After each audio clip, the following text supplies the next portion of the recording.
ఇప్పుడు మరి ఈ కార్యక్రమాన్ని ఉద్దేశించి తులవ గారు మాట్లాడుతున్న విజ్ఞప్తిస్తున్నాం.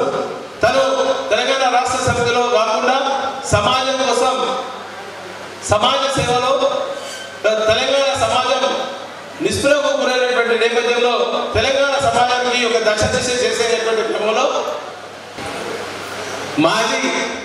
మావోయిస్టుగా తెలంగాణ రాష్ట్రం కోసం జనశక్తిలో కమాండర్గా పనిచేసినటువంటి అనుభవంతో తెలంగాణ రాష్ట్రాన్ని ఏ రకంగా సాధించుకోవచ్చన్న ఉద్దేశంతో తెలంగాణ రాష్ట్ర సమితిలో చేరినటువంటి ఉమక్క గారు, దాని ద్వారా తెలంగాణ రాష్ట్ర సమితిలో మహిళా విభాగం రాష్ట్ర అధ్యక్షురాలుగా, అలాగే ఒక ఉన్నతమైనటువంటి పదవి కరీంనగర్ నాటు తెలంగాణకు పెద్ద దిక్కైనటువంటి కరీంనగర్ జిల్లా పరిషత్ చైర్పర్సన్గా ఎక్కడ కూడా 5 సంవత్సరాలు ఎక్కడ కూడా ఒక చిన్న మచ్చ లేకుండా పరిపాలన చేసినటువంటి తులవ గారిని మాట్లాడుతున్న విజ్ఞప్తి.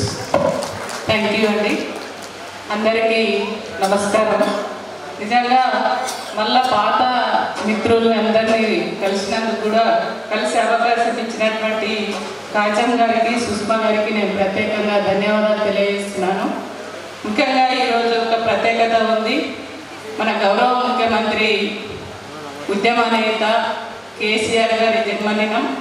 అదే రోజు మరో ఉద్యమ నేత ఆ ఉద్యమంలో కేసీఆర్ గారి వెనువెంటే ఉంటూ ఆ ఉద్యమంలో అడుగులో అడుగై భాగస్వామి అయినటువంటి ఉద్యమ సహచరులు కాజం సత్యనారాయణ గారి జన్మదినం రెండు ఒకే రోజు రావడం నిజంగా చాలా సంతోషం. కేసీఆర్ మీ అందరి ద్వారా ఈ వేదిక నుంచి కేసీఆర్ గారికి, కాజం గారికి జన్మదిన శుభాకాంక్షలు తెలియజేస్తున్నాను. ఎల్బీ నగర్ అంటేనే ఒక ప్రత్యేకత. తెలంగాణ ఉద్యమంలో ఎల్బీ నగర్ అంటేనే ఒక ప్రత్యేకత ఉంది. కేసీఆర్ గారు ఎప్పుడు ఏ రాత్రి ఏ టైంలో పిలుపునిచ్చినా ఎల్బీ నగర్ ముందుండే. ఎక్కడ జరగకున్న ప్రోగ్రాంలు ఎల్బీ నగర్ నుంచి ఒక బ్రేకింగ్ న్యూస్ వస్తుండే. ఆడ మానవహారం కావచ్చు, నిరాహార దీక్ష కావచ్చు, రస్తారోకో కావచ్చు, బట్ట వరకు కావచ్చు, ఏదైనా కూడా ఇవాళ ఎల్బీ నగర్ అనేది ఒక కీలకమైనటువంటి పాత్ర పోషించినటువంటి చరిత్ర ఎల్బీ నగర్కు ఉన్నది. కాబట్టి కాజం గారు నిజంగా ఒక ఉద్యమ నాయకుడిగానే తెలిసినారు. కానీ ఈరోజు ఆ వీడియో చూస్తుంటే ఒక ఉద్యమ నాయకుడు ఉన్నాడు, అందులో ఒక రిపోర్టర్ ఉన్నాడు, ఒక సామాజిక కోణంతో ఆలోచించేటువంటి ఒక దృక్పథం ఉన్నది, అదేవిధంగా ఒక జర్నలిస్ట్ ఉన్నాడు, కార్మిక నాయకుడు ఉన్నారు. నిజంగా ఇన్ని మంచి పద్ధతులలో ఇవాళ ఆ మంచి ఆలోచనతోటి పనిచేసే వాళ్ళ సంఖ్య ఎక్కడ చూసినా మనకు కనపడదు. కానీ ఇవాళ ఎన్ని కష్టాలు వచ్చినా, ఎన్ని బాధలు వచ్చినా కాజం గారు అప్పుడు ఉద్యమకారుడిగా ఎట్లయితే ఉన్నారో ఇప్పుడు కూడా అదే పద్ధతిలో ఒక టీవీ ఛానల్ని ప్రారంభించి ఆ టీవీ ఛానల్ ద్వారా మళ్ళీ ఒకసారి ఉద్యమకారులను గుర్తించాలి, అప్పుడు తెలంగాణ కోసం కొట్లాడినటువంటి వాళ్ళను గుర్తిస్తూ వాళ్లకు మేము ఉన్నామనేటువంటి ఒక భరోసానివ్వాలనేటువంటి ఒక మంచి ఆలోచన, మంచి ప్రయత్నం చేశారు. వారికి ఎందుకంటే నేను ఇక్కడ ఇన్వాల్వ్ అయ్యి వాళ్ళను సన్మానం చేయడం అనేది నిజంగా చాలా సంతోషాన్ని ఇస్తుంది. అదేవిధంగా నిజంగా మనం ఇక్కడ చూస్తున్నటువంటి మిత్రులు చాలా మంది ఉన్నారు. వెంకటరెడ్డి ఉన్నారు, మా మహిళా సోదరి మనులు ఉన్నారు. ఎందుకంటే ఆ ఉద్యమ క్రమంలో మా కోటి ఉన్నాడు ఎల్బీ నగర్లో. కోటి కూడా పాపం ప్రతి దాంట్లో ఉండేవాడు. అంటే ఎక్కడో చూసిన సుష్మన్ అయితే నేను అప్పుడు మహిళా ప్రెసిడెంట్గా ఉంటిని.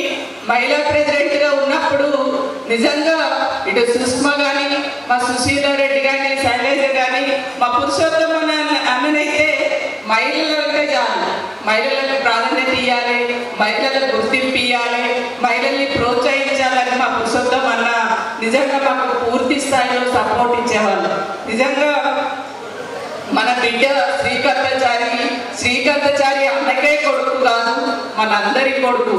నిజంగా మనము ఇవాళ శ్రీకాంతచారి భౌతికంగా మన ముందు లేడు, కానీ మన అందరి గుండెలలో గూడు కట్టుకొని గుండెలలో దాగి ఉన్నాడనే విషయం మనందరికి కూడా తెలుసు. కాబట్టి ఎప్పటికీ శ్రీకాంతాచారి మన మదిలో మన గుండెల్లో ఎప్పటికీ చిరస్థాయిగా నిలిచిపోతాడు.